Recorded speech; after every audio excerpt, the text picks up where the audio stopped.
मेरा सबसे बड़ा बेटा क्लास 8 कंप्लीट कर चुका है। ये मेरे बेटे का ग्रेजुएशन इवेंट था। स्कूल मैनेजमेंट ने, एडमिनिस्ट्रेशन ने ये ऑर्गेनाइज़ किया था, अरेंज किया था। इनविटेशन पे डांस पार्टी का कोई मेंशन नहीं किया गया था और इतनी छोटी क्लास पे, क्लास 8 लेवल पे मैं डांस पार्टी एक्सपेक्ट भी नहीं कर रही थी। बट एनीवेज़ मैंने बच्चों के साथ ये इवेंट अटेंड किया बिकॉज़ मेरे हस्बैंड टर्की में नहीं थे, तो मेरे तीनों बच्चे मेरे साथ थे। मेरा एक्सपीरियंस कैसा रहा, मेरा क्या ओपिनियन था इस इवेंट के बारे में, वो आप लोग मेरी वीडियो में देखेंगे। मेरी वीडियो एंड तक कंप्लीट देखिएगा। उम्मीद है आप लोगों को आज की वीडियो पसंद आएगी।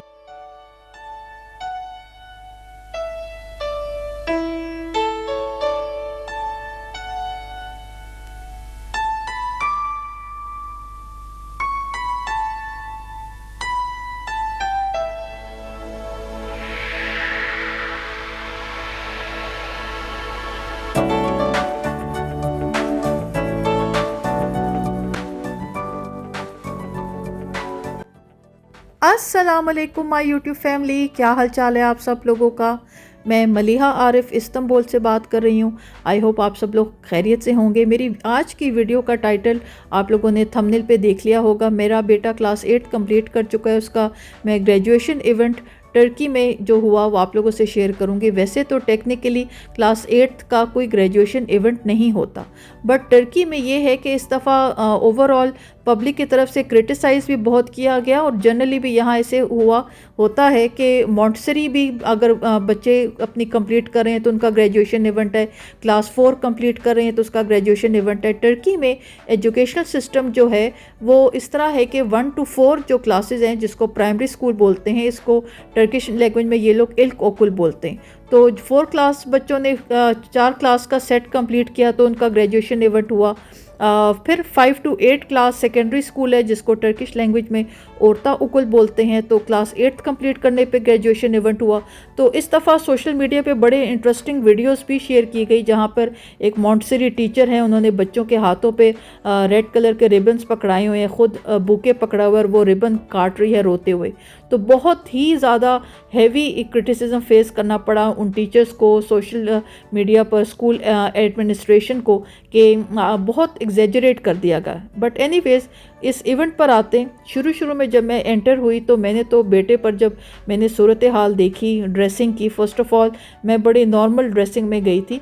मैं एक्सपेक्ट नहीं करी थी। बाकी पेरेंट्स को जब मैं देखा तो अपने प्रॉपर जो पेरेंट्स थे, जो मदर्स थी, प्रॉपर अपने सिल्क के गाउन में और सिल्क ड्रेसेस में थे, जिस तरह शादियों पर होता है।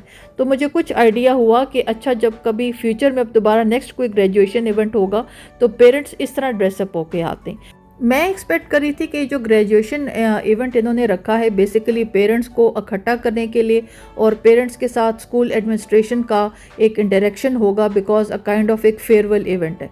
मैं बिल्कुल भी एक्सपेक्ट नहीं करी थी। मैं सोशल मीडिया बहुत यूज़ करती हूँ, ड्रामास देखती हूँ, पर ये मुझे आइडिया नहीं था कि क्लास 8th लेवल पे भी एक डांस पार्टी और एक इवेंट होता है। तो जब मैं द मोमेंट एंटर हुई हॉल में, पहले बाहर बच्चों के गाउन्स के साथ, उनकी कैप्स के साथ उनकी कैप थ्रोइंग सेरेमनी हुई, गाउन्स के साथ क्लास टीचर के साथ पिक्चर्स थी। फिर जब हम हॉल में एंटर हुए बच्चों के साथ तो मैं फ़र्स्ट ऑफ़ ऑल लड़कियों की ड्रेसिंग देखकर मैं काफ़ी परेशान हुई, बिकॉज़ एक तो थोड़ा सा नहीं, काफ़ी ज़्यादा रिवीलिंग और बड़े शॉर्ट ड्रेसेस थे। अब मैं 3 बेटों के साथ थी। पहले मैंने उमर से कहा कि उमर कब तक रुकना होगा, तो बेटे ने बताया कि मामा ये तो रात को 9-10 बजे 11 बजे इवेंट एंड होगा। तो मैं थोड़ा सा, मैं इस माइंडसेट की थी आती कि कुछ 1 घंटा बैठती और फिर मैं बेटे को कन्विंस कर लूँगी कि हम वापस चलते।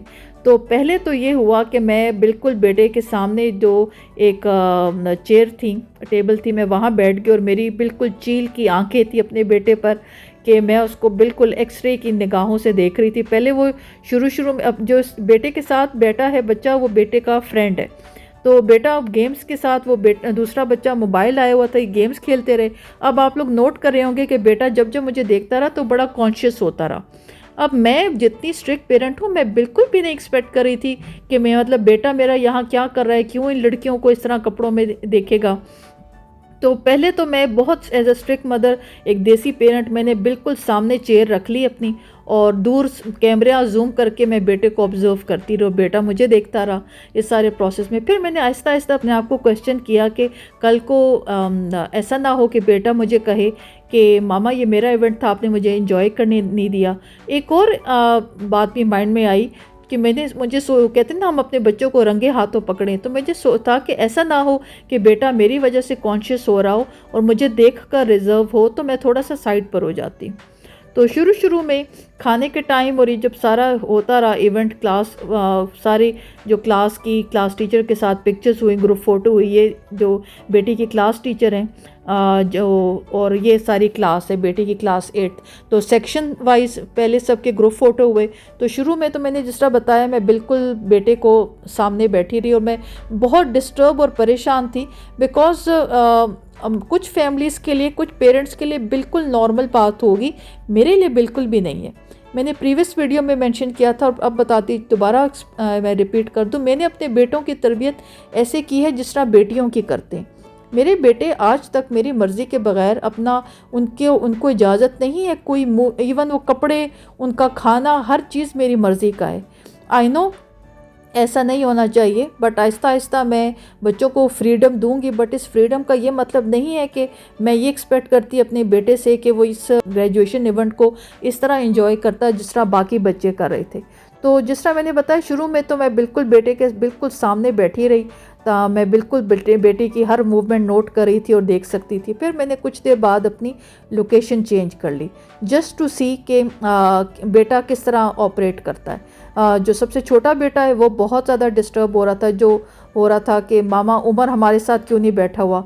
और जो दूसरा बेटा है जो ऑटिज़म स्पेक्ट्रम पर है, स्पीच डिले पर है, वो क्लैपिंग और जो म्यूज़िक है वो इन्जॉय कर रहा था। ये प्रिंसिपल थे स्कूल के, ये अपनी उन्होंने छोटी सी एक स्पीच की और फिर इसके बाद ऑफिशियल खाना हुआ और खाने के बाद डांस जो था, डांसेस शुरू हो गए थे। तो ये है यहाँ पर। बाकी मैं जो बता रही थी कि मैं मानती हूँ कि जब हम पेरेंट्स ओवरसीज़ आ जाते हैं, अब्रॉड आ जाते हैं, तो बच्चों की तरबियत बहुत ही मुश्किल आस्पेक्ट है और मुझे अब तक इस बात की रियलाइजेशन नहीं हुई थी। अब आहिस्ता आहिस्ता हो रही है कि मैं एक बड़े लाइफ के एक नए चैप्टर में एंटर होने वाली हूँ और मुझे उसका लिए मेंटली प्रिपेयर होना पड़ेगा। मैंने इस सारे इवेंट के एंड पे एक कंक्लूजन क्या निकाला, वो मैं आप लोगों से वीडियो के एंड पे शेयर करूंगी। इस सारे प्रोसेस में जहाँ खाना चल रहा था, बेटा मेरे सामने दूर बैठा था, मैं उसकी हर मूवमेंट ऑब्जर्व कर रही थी, बट दिमाग में ये भी सोचे चल रही थी कि क्या फॉर एग्ज़ाम्पल अगर मैं शुरू में बीच में कंफ्यूज थी, डिसाइड ये हुआ था कि बेटा अकेला जाएगा और मैंने बेटे से कहा कि मेरा क्या काम है, आप जाओ अपने ग्रेजुएशन इवेंट पर और मैं आपकी पिक एंड ड्रॉप अरेंज कर दूँगी। अब सारे इस इवेंट पे मैं ये सोच रही थी कि अगर मैं ना आई होती तो क्या बेटा उसी तरह ही होता जिस तरह वो अब है। अभी जिस तरह बेटा है सारे प्रोसेस में अपने एक ही दोस्त के साथ, जो उसका बेस्ट फ्रेंड है, उसके साथ बैठा रहा, मोबाइल पे गेम्स खेलते रहे, उसने खाना खाया। फिर थोड़ी देर बाद मैंने अपनी लोकेशन चेंज कर ली। अब बीच में जब ये डांस इवेंट शुरू हुए तो मैंने बेटे को नोट किया, बेटा पार्टिसिपेट नहीं कर रहा था।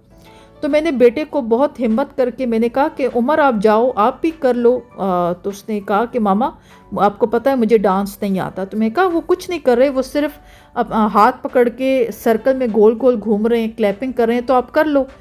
उमर के वर्ड्स थे कि मामा आई डोंट लाइक इट, मुझे नहीं पसंद। पहले तो मुझे लगा कि ये मेरा दिल रखने के लिए कर रहा है, जिस तरह माएँ होती हैं डिफरेंट एंगल से बच्चों को ऑब्जर्व करती हैं। मुझे लगा कि मुझे खुश करने के लिए कह रहा है या अपने आप को सेफ प्ले कर रहा है। मतलब बेटे को मैंने शक की नज़र से भी हर तरह से उसकी फुल उसको एक्सरे मशीन से गुजारा। फिर मैं काफ़ी देर जब बेटे के बिल्कुल सामने बैठी रही, लेटर ऑन मैंने अपनी लोकेशन चेंज कर दी और मैं दूर जाके बैठ गई कि बेटा ना ये देखे कि मैं उसको नोट कर रही हूँ, उसको ऑब्ज़र्व कर रही हूँ। तो बीच में बेटा आया मेरे पास और उसने कहा कि मामा आप दूर क्यों बैठ गई। तो मैंने कहा जस्ट वैसे ही। फिर मैंने बेटे को इस हद तक कहा कि आप इमेजिन करो कि मैं यहाँ पे नहीं हूँ, आप इंजॉय करो। उसने कहा मामा मैंने खाना खा लिया, मैं अपने फ्रेंड के साथ हूँ और मैं इंजॉय कर रहा हूँ। लेटर ऑन जब ये सारा डांस इवेंट होते रहे तो मेरा बेटा, जो मेरे सबसे छोटा बेटा है, उसके साथ खेलता रहा। वो मैं क्लिप आप लोगों से कुछ देर में जो कैप्चर किया वो शेयर कर रही हूँ। तो मैं समझती हूँ कि अब्रॉड रहते हुए जहाँ चैलेंजेस तो होते ही हैं, हम पाकिस्तानी पेरेंट्स, मैं उन फैमिलीज़ को भी जानती हूँ जो बाहर अब्रॉड आके अपना उठना बैठना अपना लाइफस्टाइल बिल्कुल इनके हिसाब से कर लेते हैं, अपनी जो बेसिक आइडेंटिटी है भूल जाते हैं।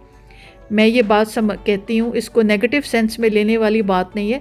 इंसान को या फैमिलीज़ को अपनी हैसियत अपनी औकात नहीं भूलनी चाहिए, ये नेगेटिव सेंस में नहीं है। मैं ये बात कर रही हूँ कि हम उस माशरे से ताल्लुक़ रखते हैं कि जहाँ पे गेट पे कोई आता तो हम लड़कियाँ हम बच्चियाँ होती थी तो हम कहते थे कि दुपट्टा किधर है, दुपट्टे के बगैर हम गेट नहीं खोलेंगे। घर के अंदर किसी टेक्नीशियन का आ जाना तो हमारे फादर या हमारे भाइयों ने कहना कि साइड पर हो जाओ कि कोई स्ट्रेंजर आया है। तो हम उस फैमिली से, हम उस बैकग्राउंड से ताल्लुक़ रखते हैं, तो मुझे लगता है उस आइडेंटिटी को भूलना नहीं चाहिए। मेरी बेटी कोई भी नहीं है, मेरा बेटा ही है, बट इस सारे इवेंट को अटेंड करने के बाद एक चीज़ बड़ी मुझे स्ट्रांगली फील हुई कि अगर मेरी बेटी होती तो वैसे तो ऑन एंड ऑफ कभी ये फील आती है, पर इस इवेंट को अटेंड करके मुझे बहुत फील हुआ कि अगर ऐसा कोई इवेंट होता तो मैं अपनी बेटी को कैसे मैनेज करती। वो ये कहती कि मामा मेरी फ्रेंड्स भी कर रही हैं, आप मुझे क्यों रोक रही हैं, ये तो एक आजकल का ट्रेंड है इस तरह के कपड़े पहनना। तो लड़के लड़कियां बिल्कुल साथ मिंगल होके डांस हो रहा था सब कुछ। अब इस सारे इवेंट में, सारे प्रोसेस में मेरा बेटा इन्वॉल्व नहीं था। मैंने अपनी लोकेशन चेंज की, पर मुझे आइडिया हो गया, मैं उसकी नेचर जानती हूँ। बट मैं जब ये द मोमेंट हॉल में एंटर हुई तो मैं थोड़ी सी कंफ्यूज हो गई थी कि क्या मतलब ये इस तरह का इवेंट, मतलब क्लास 8 के लेवल पे मैं ये डांस पार्टी एक्सपेक्ट नहीं कर रही थी। हाई स्कूल यूनिवर्सिटी में फ़ाइन समझ आता है। ये देखे मेरा बड़ा बेटा सबसे छोटे बेटे के साथ खेल रहा था। तो मैं ये समझती हूँ कि जो हमारे बड़े बूढ़ों की दुआएं होती हैं, मेरी दादी की, मेरी नानों की, कि हमारी नस्लों की हिफाजत करना, और फिर ये मेरी मामा अब मेरे बच्चों के लिए दुआएं करती हैं कि मामा ये कहती हैं कि मैं उस लाइफ के आस्पेक्ट टाइम के लिए भी दुआ करती हूँ कि फ्यूचर में बच्चों के दिल में किसी बुराई की जगह ना बने। तो ये ओवरऑल इवेंट था। मैं थोड़ा सा डिस्टर्ब रही, मैं एक्सपेक्ट नहीं कर रही थी, बट मैं पास्ट में अपनी वीडियोस पे ये आप लोगों को एक्सप्लेन करती रही हूँ और कमिंग वीडियोस में भी बात होती रहेगी कि टर्की बेशक एक कंट्री है जहाँ पे मुसलमानों की अक्सरियत है, बट टर्की एक मुस्लिम कंट्री नहीं है। ये एक सेकुलर स्टेट है जहाँ पर आपको मॉडर्न लिबरल माइंडसेट बहुत मेजॉरिटी में नज़र आएगा। तो ये बेटे के क्लास 8 का ग्रेजुएशन इवेंट था। अल्हम्दुलिल्लाह, अल्लाह का शुक्र है, थोड़ा सा डिफरेंट एक्सपीरियंस था बिकॉज़ मेरे जो सबसे छोटा बेटा भी है 5 साल का, या जो ऑटिस्टिक बेटा है, इस तरह की ड्रेसिंग बड़ा क्लोजली ऐसे क्राउड में, ऐसे ग्रुप ऑफ पीपल में बैठना, ये मेरी फैमिली का लाइफस्टाइल नहीं है, हमारा तौर तरीका नहीं है। बट एनीवेज ये इवेंट था, कंप्लीट किया इसमें। अब यहाँ पर यह है कि मैं खाने के बाद आ गई थी बाहर। इस टाइम अप्रॉक्सीमेटली 9 बज रहे थे और 11 साढ़े 11 बजे तक ये इवेंट चलना था। मतलब बात बताने का मकसद है कि खाना हो चुका था, खाना सर्व किया जा चुका था और बच्चों ने 11 साढ़े 11 बजे तक अपना ये डांस कंटिन्यू रखना था। तो शुक्र अल्हम्दुलिल्लाह, उमर ने कहा कि मामा चलते हैं, और बस यहाँ पर हम लोग 9 बजे घर के लिए निकले थे।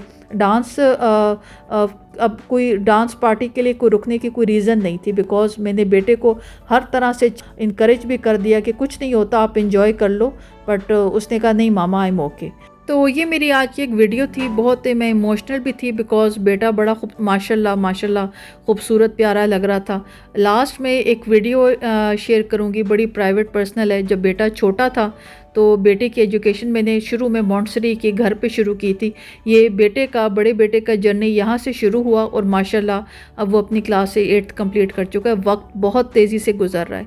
ये मेरी एक आज की वीडियो थी as a Pakistani mother overseas abroad, एक ऐसे कल्चर को एक्सपीरियंस करना जो मेरा पार्ट नहीं है। बट एनीवेज मुझे बच्चों की तरबियत इस तरह करनी है कि वो अपनी तरबियत को समझें और ये बात उनकी को अंडरस्टैंडिंग हो कि अच्छे और बुरे की तमीज़ उनको होनी चाहिए। तो उम्मीद है मेरी आज की वीडियो आप लोगों को पसंद आई होगी। आप लोग अब तक मेरे साथ जुड़े रहे, मेरी वीडियो एंड तक कंप्लीट देखी। Thank you so much for watching. अपना कीमती वक्त मेरे साथ गुजारने के लिए बहुत बहुत शुक्रिया। जहाँ रहें खुश रहें, आबाद रहें अपनी फैमिलीज़ के साथ। Thank you so much for watching. See you all in my next video. अल्लाह हाफिज़।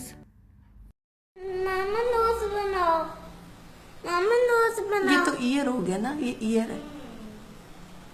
ये बनाना। अच्छा ये ईयर है, another ear, eyes, nose, lips,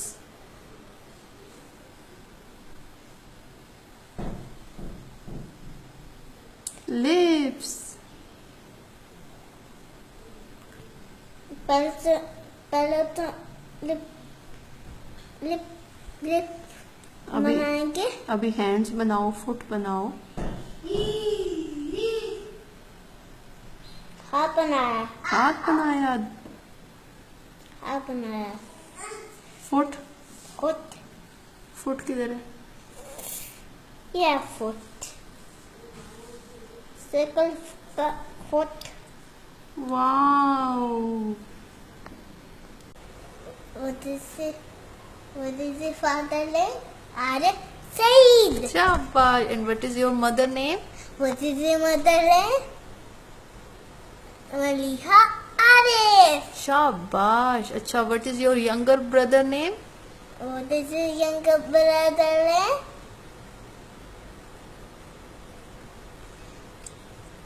What is your younger brother name? Chase. What is your younger brother name? What is the younger brother name? Gadi Saeed. What is your younger brother name? छोटे भाई का क्या नाम है?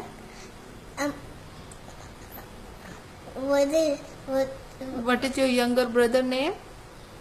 Ahmad Arif. शाबाश. And what is your city name? Lahore. And what is your country name? Pakistan.